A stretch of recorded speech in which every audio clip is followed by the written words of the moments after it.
Hello students, this is your 6th chapter, fractional number. In this chapter we will learn building equivalent fraction, types of fractions, proper and improper fractions, unit fractions, mixed fractions, fractions as division, comparison of fractions, fractions in the simplest form of lowest term, addition and subtraction of fraction, subtraction of like fraction and word problem. Okay. So let's start now.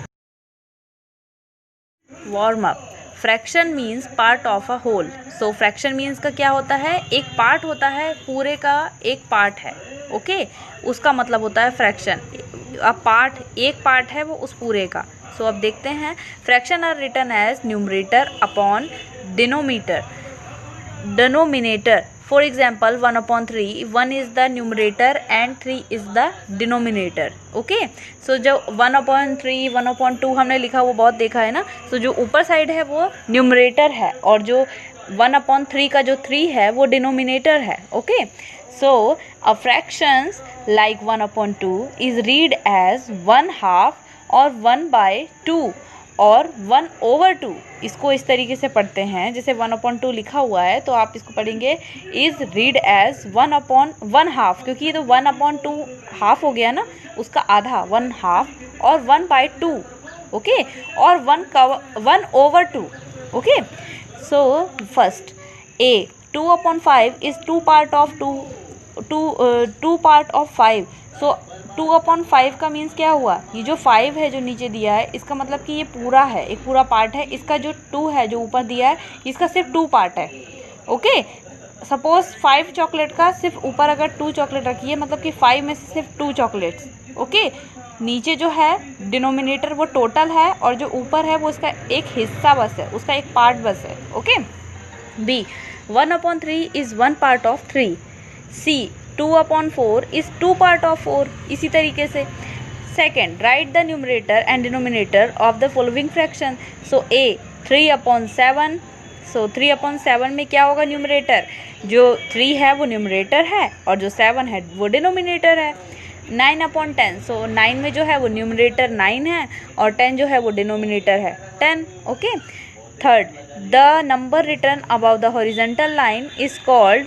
सो जो number होता है वो जो ऊपर लिखा जाता है horizontal line के वो क्या कहलाता है, numerator. And the dash shows the number of equal parts the whole has been divided into. तो वो क्या होता है, denominator. The denominator shows the number of equal part the whole has been divided into. Okay fifth complete the following table, 1 has been done for you. तो एक उन्होंने कर दिया है 3/7 जो फ्रैक्शन. तो चलिए अब आगे का करते हैं 1/3. So in 1/3 what is the numerator in here, numerator is 1. Okay and denominator is 3. Okay in 1/3 the numerator is 1 and denominator is 3.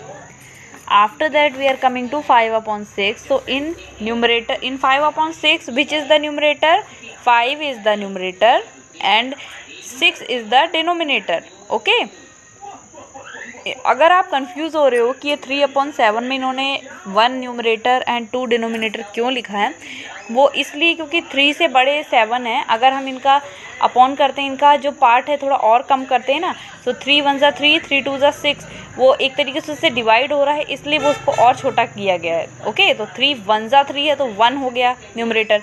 3 2 जा 6 करके अगर पॉइंट करके आएगा तो भी उसको 2 ही माना जाएगा ना, तो 2 आ गया.